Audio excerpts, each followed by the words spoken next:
RCR 750 AM. Porque lo bueno une.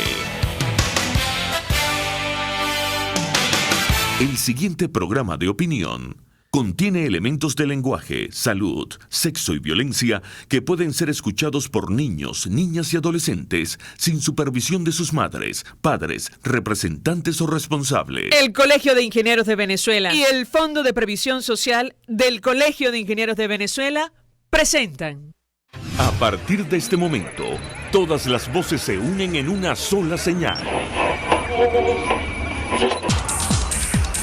RCR presenta Conexión 750 con María Alejandra Trujillo.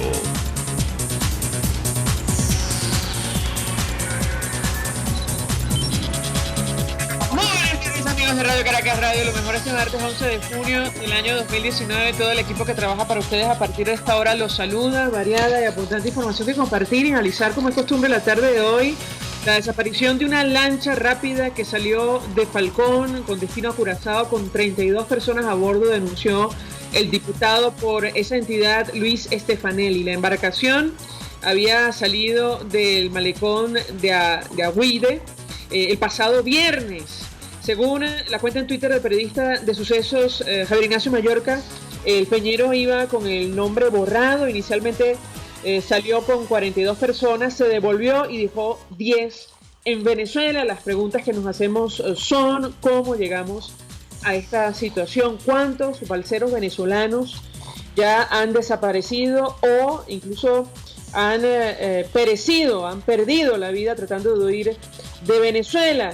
Lo comentaremos, como es natural, durante la tarde de hoy. El presidente de los Estados Unidos, Donald Trump, estaría evaluando dar asilo a los venezolanos, según la agencia de noticias Reuters. A la pregunta si estaba considerando dar estatus de protección temporal a los venezolanos, el mandatario norteamericano dijo que lo estaba evaluando. A propósito de la crisis fronteriza, diputados de la Asamblea Nacional rechazaron hoy la pretensión del denominado protector del Táchira de crear un carnet de control migratorio fronterizo para los ciudadanos colombianos que deseen ingresar a Venezuela. El diputado Franklin Duarte recordó que la obligación de la Fuerza Armada es actuar contra grupos irregulares que están en nuestro país. Justo hoy, la periodista Sebastiana Barraez denunció que el Ejército de Liberación Nacional se apoderó de 15 fincas en territorio venezolano. Varios datos. La Asamblea Nacional aprobó la creación del monitor de servicios públicos que se encargará de investigar, recopilar y divulgar información sobre la situación de los servicios básicos en nuestro país. La subsecretaria de Estado para el Hemisferio Occidental, Kimberly Bayer, aseguró que Estados Unidos aplaude la declaración del Grupo de Lima del pasado 6 de junio en apoyo a Juan Guaidó y agregó que la comunidad internacional debe apoyar una transición en Venezuela, pero Maduro debe irse para que haya elecciones verdaderamente libres y justas. Y en Colombia, el exguerrillero alias Jesús Santrich, solicitado por Estados Unidos en extradición por presunto tráfico ilegal de drogas, tomó posesión de su cargo en el Senado colombiano. Esto es Conexión 750, comenzamos.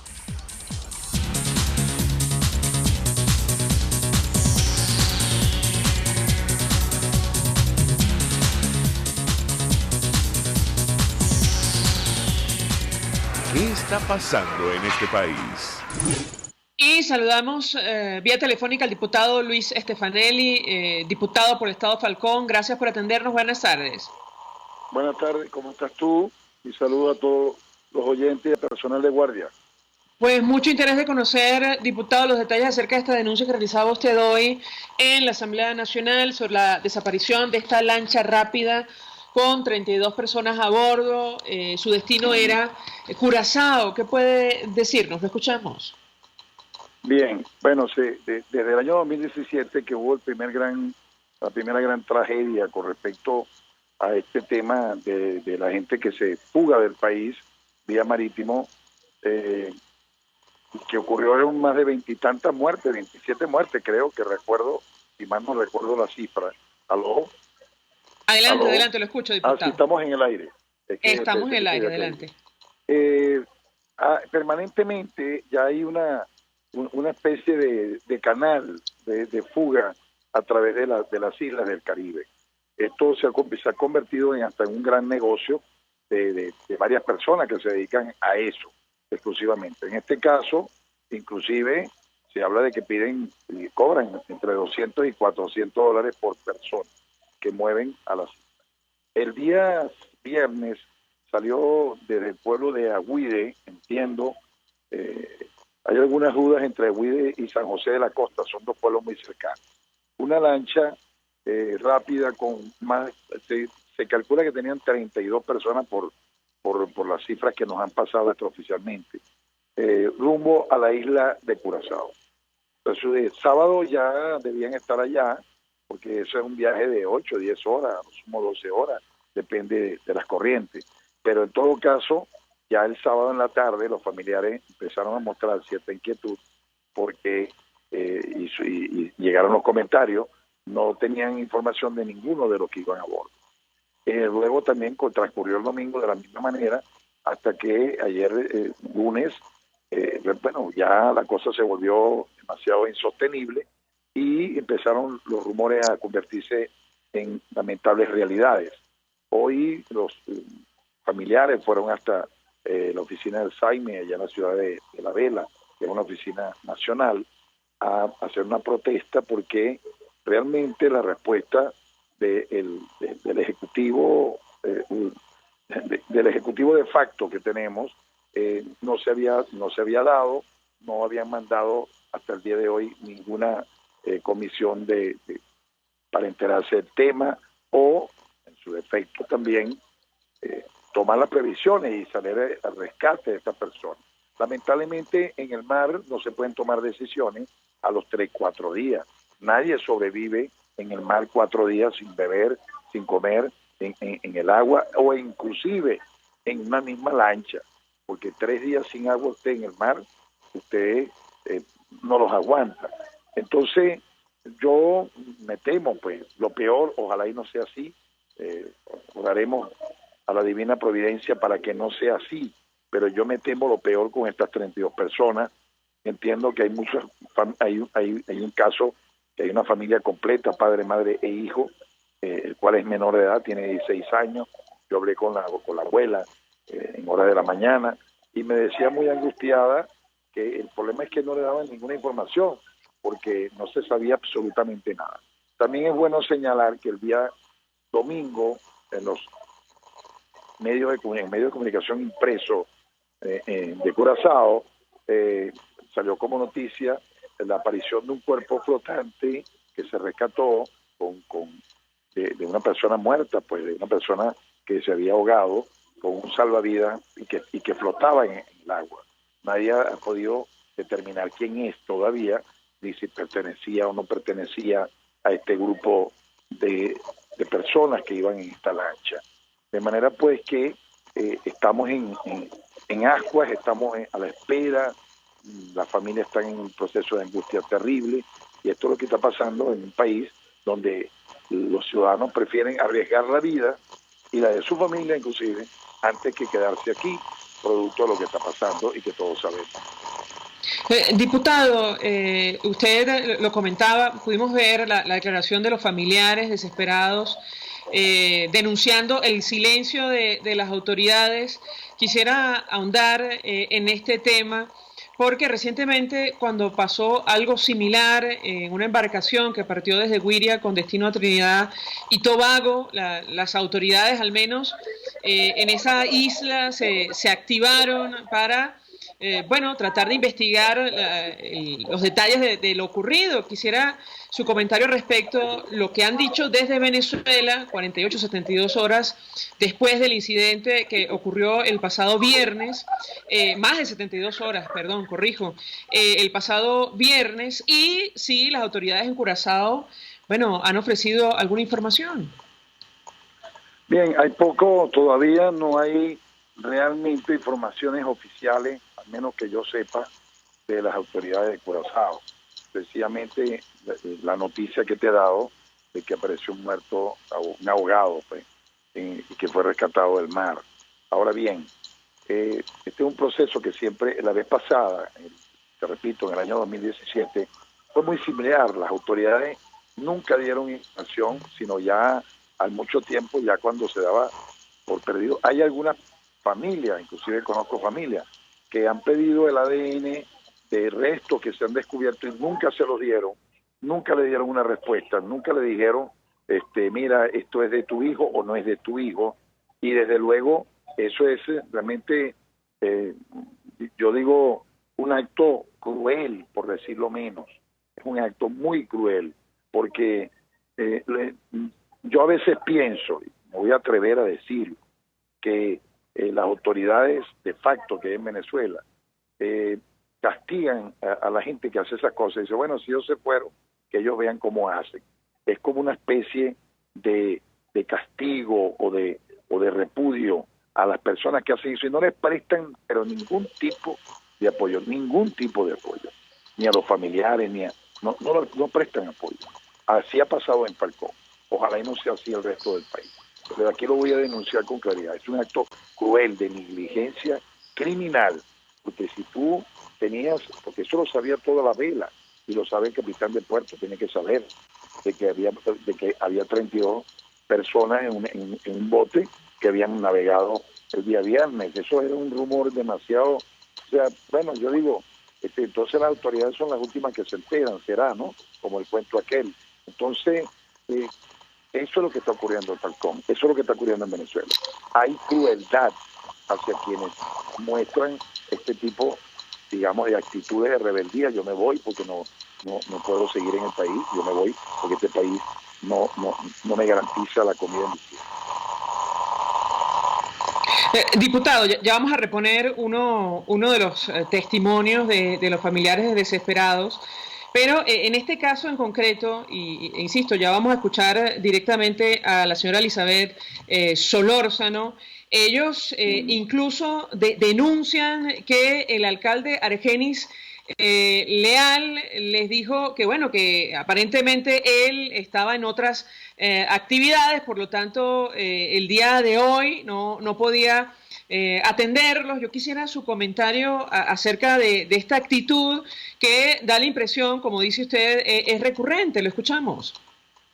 Es recurrente y repito, es una actitud, es decir, no me importas, porque tú te fuiste así del país y eso daña la imagen nuestra, algo del estilo, es como un castigo, porque bueno, este alcalde de la Vela, muy difícil se le ve en la alcaldía, poco la atiende, casi no atiende la alcaldía como la mayoría de los alcaldes, porque esas alcaldías son frascos vacíos, que nadie consigue una solución en ninguna de ellas. Y fíjate tú, yo no sabía esas declaraciones, pero están coincidiendo con mi apreciación de la forma como ellos ven estas cosas. Las ven con absoluta crueldad, repito. Esto es un acto de crueldad, un acto de inhumanidad, de falta de sentimiento y de sensibilidad. Porque hay que ver lo que es una madre que pierde a su hijo, a su yerno y a su nieto, o los puede perder. ¿En qué situación? Tiene que darle asistencia al Estado. El Estado tiene que asistirla, inclusive.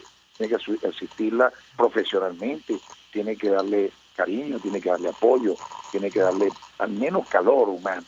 Bueno, pues ahí tiene la respuesta del alcalde.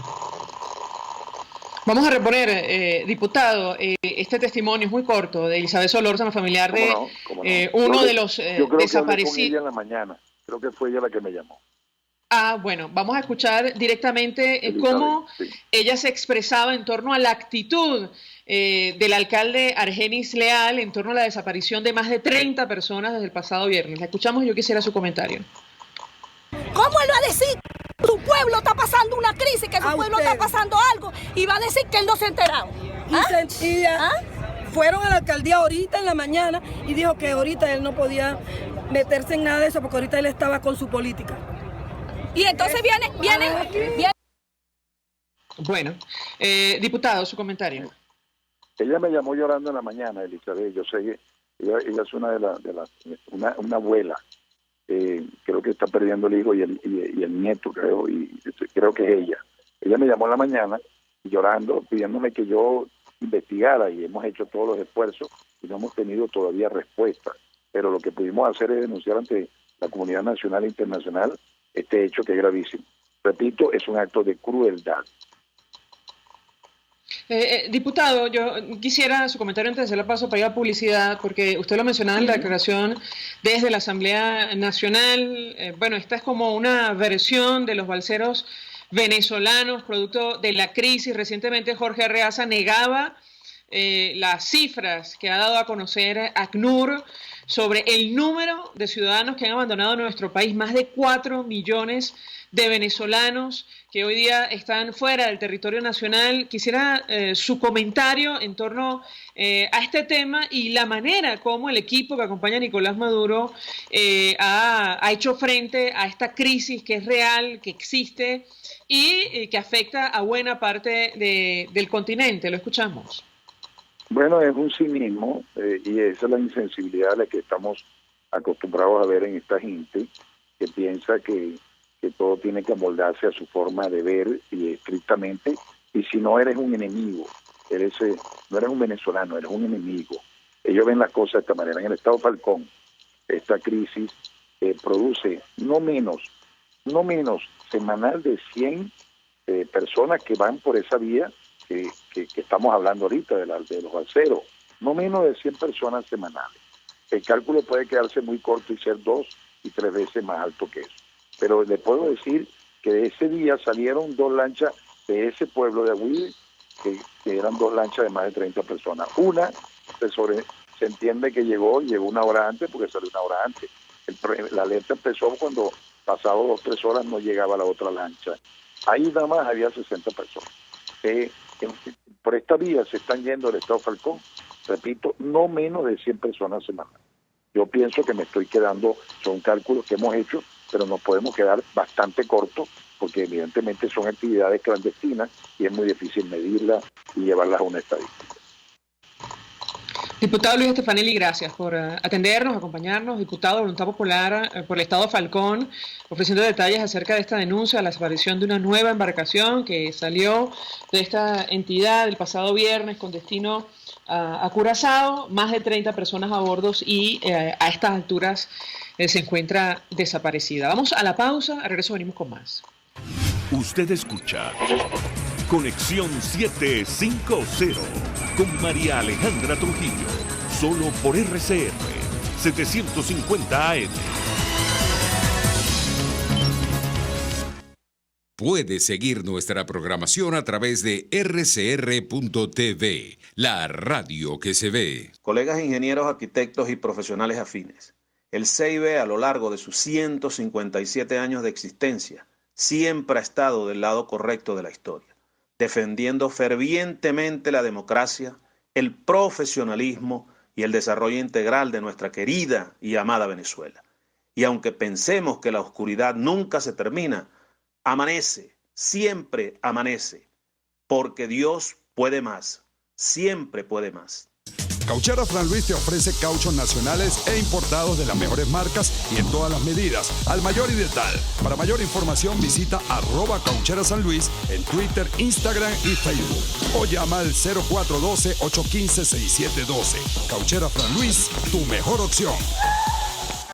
Mensaje del ingeniero Kenick Navarro, presidente del FONPRES CIB. Apreciado colega ingeniero, arquitecto y afín, el Fondo de Previsión Social del Colegio de Ingenieros de Venezuela, FONPRES CIB, diseñó para la protección de tu salud el Sistema Integral de Previsión Social. El mismo tiene a tu disposición beneficios de la solvencia, asistencia primaria de salud, el plan de salud con coberturas de acceso VIP, todos estos planes pensando en la protección de tu familia. Para mayor información visita fonprescibe.net.be, Colegio de Ingenieros de Venezuela, construyendo futuro. RCR 750 AM, porque lo bueno une.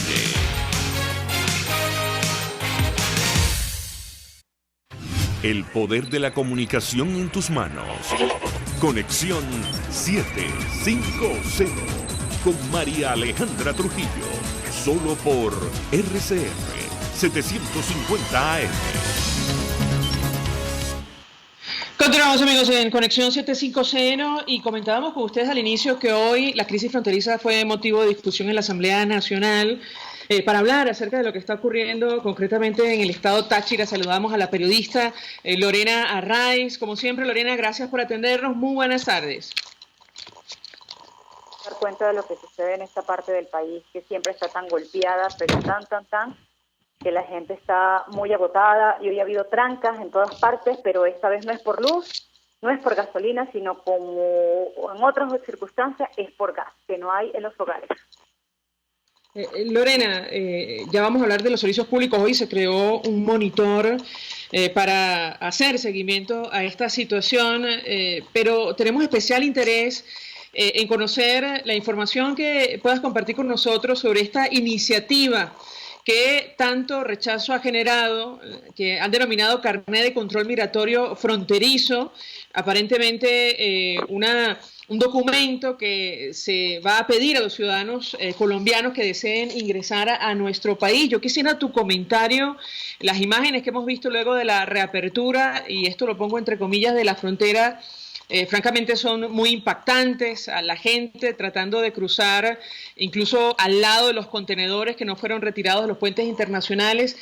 Quisiera tu reacción y tu comentario en torno a este tema, de qué va a servir este carnet que ha propuesto el denominado protector del Táchira. Te escuchamos. Alejandra, justo yo estuve el fin de semana, me fui el viernes para Cúcuta, pasé por el puente internacional Simón Bolívar, por esos containers, como bien dices, terribles además, porque tienes que esperar que venga la gente que está entrando al país para tú salir del país y pasar amoñoñado, pasar incómodo, la gente que pasa con maletas, niños en brazos, sillas de ruedas. Y me quedé ese viernes hasta el sábado, que es cuando se toma la medida, que viene a abrir el paso, y me alegra mucho que lo hayas puesto entre comillas, porque ciertamente esa frontera no está abierta como debía. Lo que pasa es que estaba restringida con unas condiciones particulares, embarazo, tercera edad y otras circunstancias. Pero realmente para que esté abierta la frontera tienen que pasar los vehículos y reactivar un comercio binacional que históricamente era importante para ambos países, y eso se perdió.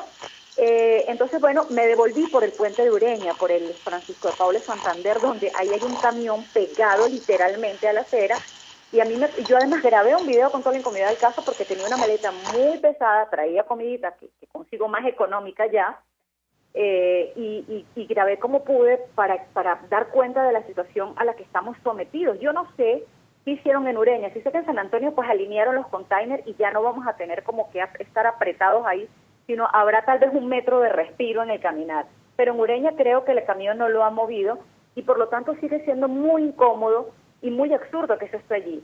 Ahora se va a implementar por parte de Venezuela, tal vez porque lo hizo Colombia o yo no sé cuál es, pero la verdad es que mire, yo cuando hablo con los colombianos allá y le pregunto, mire, ¿usted cuándo va para Venezuela? No, ellos ven a Venezuela con mucha temeridad, más sin embargo si hay un número que sigue ingresando al país. Pero la pregunta es, ¿cómo va a ser esto? Por ejemplo, porque Colombia lo tiene de forma expedita. Usted se mete a la página de Migración Colombia, pone los datos y se lo envían por su correo, usted lo imprime ya. Esto es un país donde pues no hay internet, donde no hay luz. Si allá le falla la luz a la gente que va a hacer el chequeo, por ejemplo, como lo hace Colombia, de si su teléfono, si su tarjeta es falsa o qué sé yo. Si no pudieron implementar aquel famoso captahuella para la gasolina, dudo mucho que puedan hacer lo propio con una tarjeta migratoria fronteriza pero venezolana. Sobre el impacto que ha tenido la apertura de la frontera, Lorena, ¿qué puedes comentarnos? Hemos visto algunas cifras publicadas por Migración Colombia, tú me corregirás si me equivoco, pero un promedio de 18.000, casi 20.000 personas han cruzado a diario luego de esta decisión. Te escuchamos. Mire, tiene tanta razón Migración Colombia con sus datos, que yo estando ahí en Colombia fui para 3 supermercados entre viernes y sábado y no había harina de maíz. Eso le da cuenta del ingreso de venezolanos pero el viernes había mucha gente y el sábado fue una locura, pero una locura absoluta en todos los centros comerciales, en todos los supermercados, porque pues allá hay bastantes de todos los sabores y colores que usted quiera, y la verdad es que había muchísima gente, había poco taxis en las zonas estratégicas de taxi.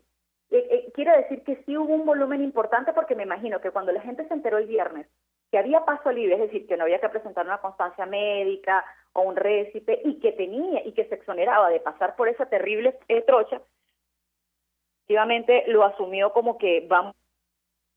Y me di cuenta además, María Alejandra, que mucha gente del centro y oriente del país, y ellos decían que les salía más ahí en Cúcuta que, por ejemplo, en Puerto La Cruz, grupo familiar, y había mucha gente de cierto. Yo que también compro aquí en Venezuela, cuenta que ahorita sale más económico comprar Allá en Colombia, pese al diferencial cambio. Sí, me dicen, Lorena, y perdón que te interrumpa, que tenemos problemas con la recepción de la llamada. Es Lorena Arraiz, periodista desde el estado Táchira, una entidad que ha sufrido especialmente el impacto del racionamiento eléctrico, por ejemplo, y de eso también conversaremos con Lorena. Ahora, como ella decía, se suma la falta de gas, la falta de gasolina, una situación que se repite lamentablemente en buena parte del territorio nacional. Entiendo que por esta razón, hoy la Asamblea Nacional aprobó la creación del Monitor de Servicios Públicos, que se va a encargar de investigar, recopilar y divulgar la información sobre la situación de los servicios básicos en el país.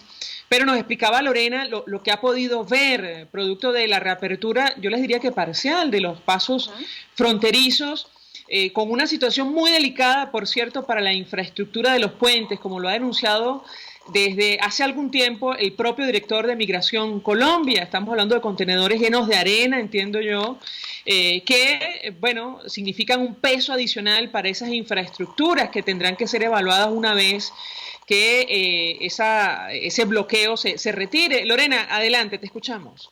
Ciertamente el peso de los containers, más la arena, más el número de personas que pasan por ese puente, con cargamento además, porque pasan con maletas, porque pasan con cajas, qué sé yo, la verdad es que sí es de considerar y muy irresponsable de parte de Venezuela. El flujo de venezolanos en Colombia sigue en ascenso, sigue aumentando.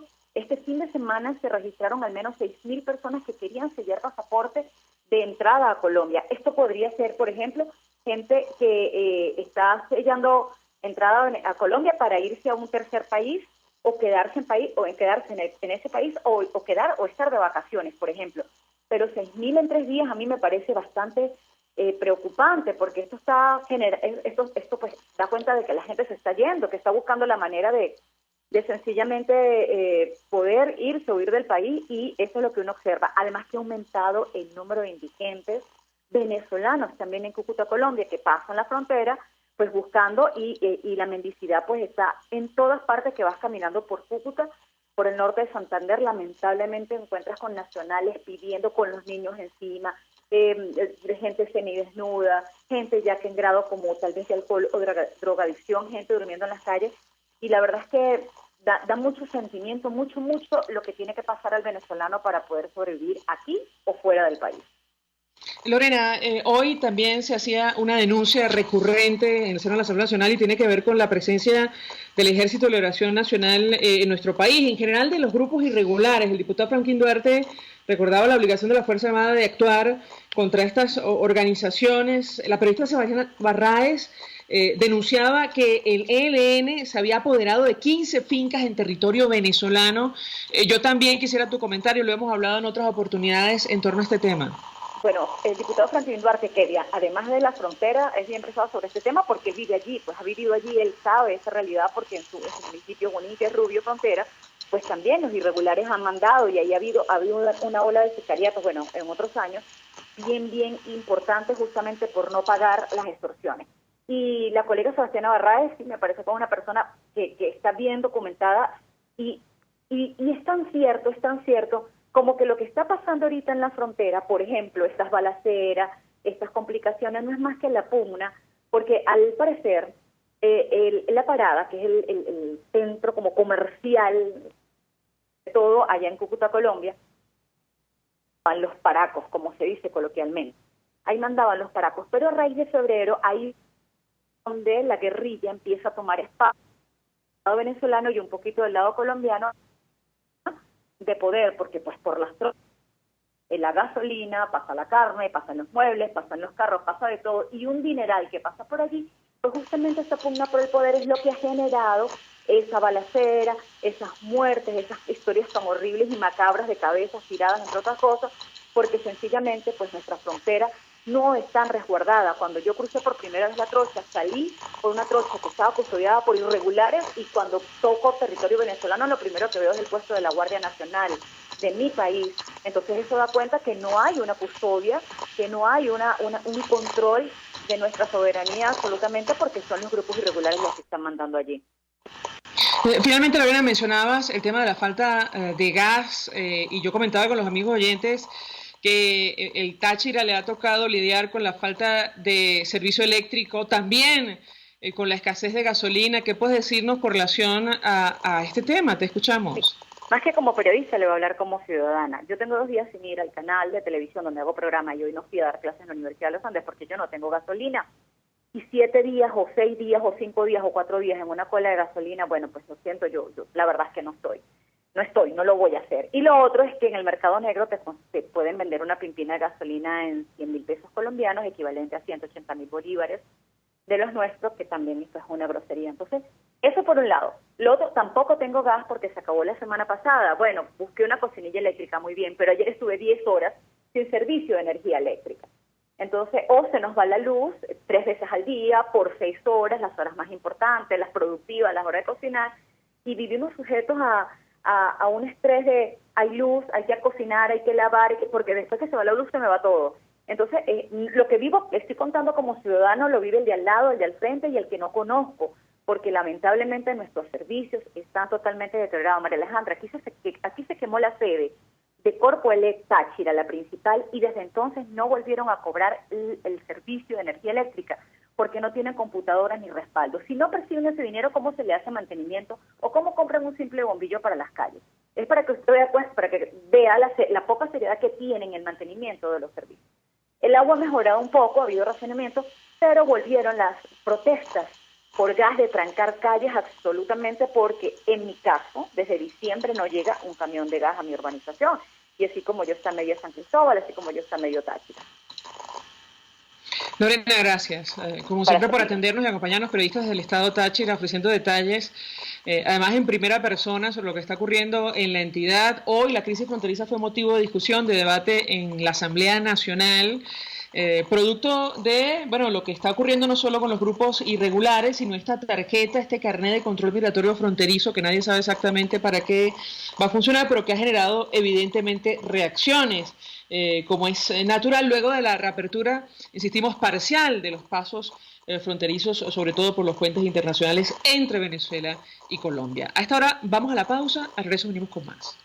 Estás en sintonía de Conexión 750, solo por RCR 750 AM. Sintonícenos a través de Periscope, @RCR750, la radio que se ve. Mensaje del ingeniero Ramón López, vicepresidente del Colegio de Ingenieros de Venezuela. Apreciado colega ingeniero, arquitecto y profesional afín, el sistema de salud venezolano no presta la atención requerida y la altísima inflación encarece notoriamente este servicio. Es por ello que el Fondo de Previsión Social del CIP te ofrece un servicio de salud seguro, confiable y accesible, con amplia cobertura. Para mayor información visita el portal www.cib.net.be, Colegio de Ingenieros de Venezuela, construyendo futuro. ¿Te imaginas unos deliciosos y súper cremosos helados libres de azúcar, libres de lácteos, libres de huevos, libres de gluten, libres de culpas? Te lo tengo. Heladería Vegan Fruit lo hizo posible y aptos para todo tipo de personas. Los heladitos Vegan Fruit los encuentras en los mejores supermercados y tiendas de delicateces. Síguelos en las redes. @heladería Vegan Fruit. Amor vegano y cremoso.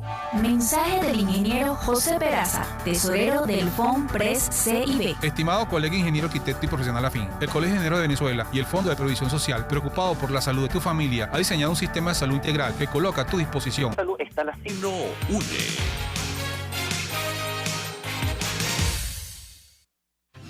María Alejandra Trujillo te acompaña en Conexión 750, solo por RCR 750 AM. Claro y raspado. Continuamos, amigos, en Conexión 750. A propósito del telón de fondo de esta crisis, la situación económica hoy con industria aseguraba que la capacidad operativa del sector disminuyó a 18%. Son datos de la Confederación Venezolana de Industriales, en los que se señala que 14% de las 2.500 empresas operativas en el país no produjeron nada durante los primeros 3 meses del presente año. A esto hay que sumar los índices de inflación que da a conocer la Asamblea Nacional. Para hablar acerca de este tema, saludamos en la línea telefónica a la economista, directora de Síntesis Financiera, Tamara Herrera. Como siempre, gracias por atendernos. Muy buenas tardes. Buenas tardes, muchas gracias. Un gusto estar con ustedes. Pues mucho interés de conocer la opinión, el análisis de nuestra invitada acerca de lo que lamentablemente está ocurriendo en nuestro país. Pues la verdad, estas cifras dan cuenta del deterioro, algunos hablan del colapso económico en Venezuela. ¿Qué puede decirnos? Bueno, ese es un proceso en el que Venezuela se ha ido sumergiendo a lo largo de los últimos 6 años al menos, más intensamente a partir del 2015 y muy intensamente a partir del 2017. Es un proceso efectivamente de colapso, el deterioro no se ha detenido, la economía está exhausta y cuando decimos la economía hablamos de que están extenuadas las empresas y las personas que trabajan en ella, los desempleados están exhaustos, el consumidor está exhausto. Eso quiere decir que cada uno en su esfera viene haciendo un esfuerzo de supervivencia continuo y cada vez más exigente. El poder adquisitivo no termina de recuperarse, ni siquiera obviamente con la desaceleración que ha habido de la inflación, con un precio muy alto para la economía, porque se está pagando el precio en parálisis económica sobre una economía que ya estaba precisamente en ese proceso de colapso. Entonces es como que a una persona debilitado termines de hacerle transfusiones, extracciones de sangre o algo por el estilo. Entonces estamos en una situación donde hay que detener este descenso porque no hay capacidad de compra.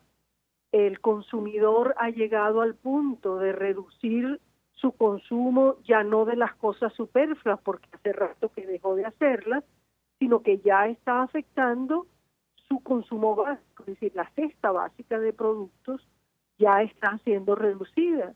Y las empresas, a su vez, como esa demanda sigue cayendo, para sobrevivir tienen que seguir encogiéndose, y seguir encogiéndose quiere decir producir cada vez con menos insumos.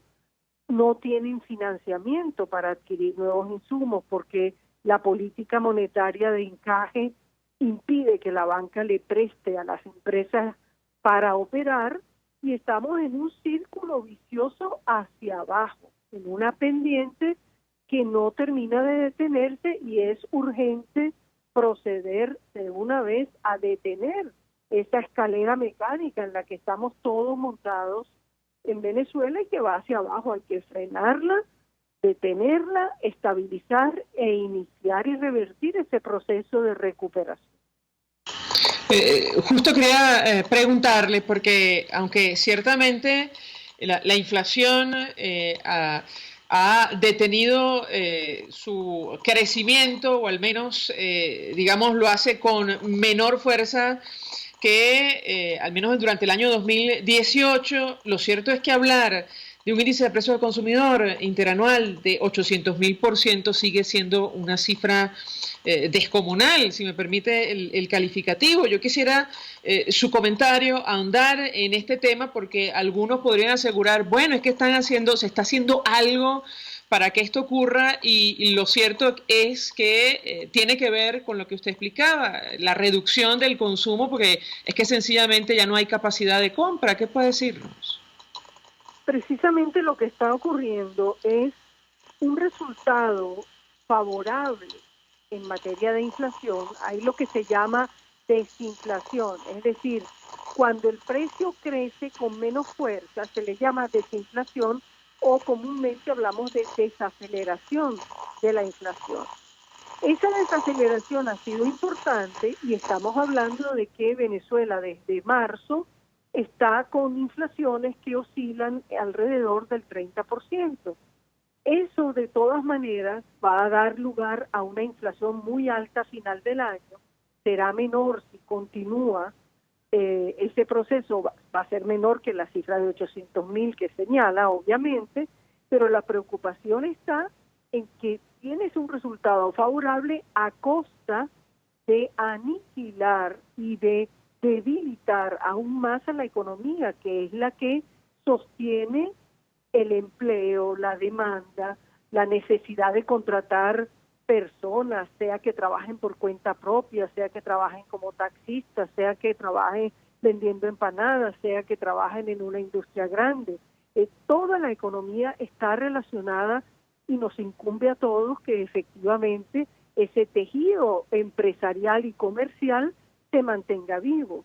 La política que está haciendo, logrando esa desaceleración inflacionaria, es una política que asfixia la capacidad de financiamiento de los bancos, es decir, no pueden prestarles, impide prestar dinero, y las empresas, sea la pequeña o la mediana o la grande, no logran obtener el flujo de dinero suficiente para comprar, y las ventas, como están tan deprimidas, tampoco alcanzan para comprar los insumos y seguir en la cadena de producción, de volver a llenar los anaqueles, sean de productos intermedios o sea de consumo final. Entonces, la cadena y la secuencia es una secuencia, como decía antes, en declive, y hay que detener ese mecanismo hacia la baja. Tiene que haber definitivamente un freno y un llamado general de replanteamiento de modelo económico, pero lamentablemente sabemos que el actual modelo económico es prisionero y está íntimamente ligado a un modelo político, y es por eso que tantas veces se ha dicho que es imprescindible que haya un cambio político. Según la cual los países no tocan fondo, pero este proceso de deterioro es doloroso y tiene un impacto en términos de vidas. Yo le preguntaría qué puede ocurrir si esto continúa, se prolonga en el tiempo. Estos datos que ofrecía hoy con Industria, advirtiendo que 14% de las 2.500 empresas que quedan operativas en nuestro país, el hecho que no hayan producido absolutamente nada en los primeros 3 meses de este año, ¿qué puede decirnos? Detrás de cada número de la economía no es una cosa separada de la vida cotidiana de nosotros. Cuando uno habla de Producto Interno Bruto, lo que está hablando es de la producción que cada uno de nosotros hacemos hasta estando en casa trabajando. Tiene que ser, no son simplemente las empresas, son los individuos, todos nosotros agregamos valor a la economía. Y cuando eso declina, no se trata solamente de la desgracia del tamaño de la economía, sino que detrás de eso hay un deterioro de la calidad de vida de los habitantes del país donde se ocurre. Y el deterioro de la calidad de vida va desde la alimentación, los servicios públicos, la salud, por ende la inseguridad, etcétera, etcétera. Nosotros somos un sistema comunicado, integrado. No son islas. No es un problema de que la economía está mal por un lado y todo lo demás va bien por el otro, ¿no? Si la economía va mal, la calidad de vida de todos los venezolanos va en declive. No importa en qué nivel incluso de ingresos estén. Como les decía antes, es una escalera mecánica que sigue descendiendo. Algunos estamos más abajo que otros y a veces estamos más arriba que otros, pero la escalera tiene que detener ese descenso y revertir, porque las tragedias que estamos anecdóticamente todos nosotros van a proseguir y van a seguir aumentando, y eso hay que detenerlo. Y por eso, bueno, ya no queda sino esperar que todos los esfuerzos de diálogo sean suficientemente serios y contundentes para urgentemente proceder a ese proceso. Finalmente, ¿cuánto tiempo nos puede tomar recuperar la economía en nuestro país si se produjera un cambio en Venezuela? Hay una respuesta, hay la posibilidad de respuestas favorables muy rápidas, pero por supuesto, dependiendo del momento en que se decida que esto ocurra, el esfuerzo será mayor, se tardará más en retornar a los niveles que teníamos hace 2 años, hace 4 años, hace 6 años, hace 8 años. Por eso es que es urgente, no solo porque el deterioro de las condiciones de vida nacional es intolerable y es una irresponsabilidad que prosiga, sino porque después la recuperación tardaría más. Es apremiante precisamente echar adelante, pero con el camino despejado, con condiciones de inversión clara, con mecanismos institucionales fuertes de anticorrupción y transparencia ante la población, es muchísimo que se puede lograr en el corto plazo. Tamara Herrera, gracias, como siempre, por atendernos y acompañarnos. Economista, directora de Síntesis Financiera, expresando opinión, análisis acerca del telón de fondo de esta crisis, la situación económica que se traduce en cifras detrás de las cuales hay personas, como decía nuestra invitada, una inflación interanual de 800.000% para el mes de mayo según la Asamblea Nacional y una disminución de la capacidad operativa del sector industrial a 18%, tal y como lo advertía hoy con Industria. Vamos a la pausa, a regreso venimos con más. Escuchamos Conexión 750, solo por RCR 750 AM. Puedes seguirnos en nuestras redes sociales. En Twitter, @RCR750, la radio que se ve. Colegas ingenieros, arquitectos y profesionales afines, el CIB a lo largo de sus 157 años de existencia siempre ha estado del lado correcto de la historia, defendiendo fervientemente la democracia, el profesionalismo y el desarrollo integral de nuestra querida y amada Venezuela. Y aunque pensemos que la oscuridad nunca se termina, amanece, siempre amanece, porque Dios puede más, siempre puede más. Nelson Mandela. Los verdaderos líderes deben estar dispuestos a sacrificarlo todo por la libertad de su pueblo. Mensaje del ingeniero José Peraza, tesorero del FONPRES CIB. Estimado colega ingeniero, arquitecto y profesional afín, el Colegio de Ingenieros de Venezuela y el Fondo de Previsión Social, preocupado por la salud de tu familia, ha diseñado un sistema de salud integral que coloca a tu disposición y que contiene asistencia primaria de salud, ambulancia, hospitalización, cirugía, oftalmología, dermatología, fisioterapia, psicología, odontología, farmacia y funerario. Para mayor información, visítanos a nuestros portales cib.net.be, fonprescib.net.be, Colegio de Ingenieros de Venezuela, construyendo futuro. RCR 750 AM, porque lo bueno une. El poder de la comunicación en tus manos. Conexión 750 con María Alejandra Trujillo, solo por RCR 750 AM. Continuamos, amigos, en Conexión 750. Cerramos con una información a propósito de lo que veníamos comentando en el corte anterior. 3M asumirá un cargo de $160 millones por suspensión de operaciones en Venezuela. Es una nota que publica la agencia de noticias Reuters. 3M, compañía, anunció el martes que incurrirá en un cargo de impuestos de unos $160 millones en el segundo trimestre por la suspensión de sus operaciones en Venezuela. El fabricante de las notas POSIT y de la cinta adhesiva Scott dijo en una comunicación al regulador que desconsolidó su filial venezolana desde el pasado 31 de mayo. Nosotros nos despedimos y lo hacemos a nombre de Jaime Nestares en la dirección general de la estación, en la gerencia de producción Willy Zarcaya, en la producción Kenger Jaramillo, en los controles Eduardo Llanes, quien tuvo el inmenso placer de acompañarles, María Alejandra Trujillo.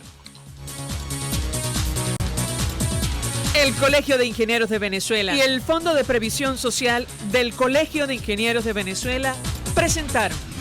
RCR presentó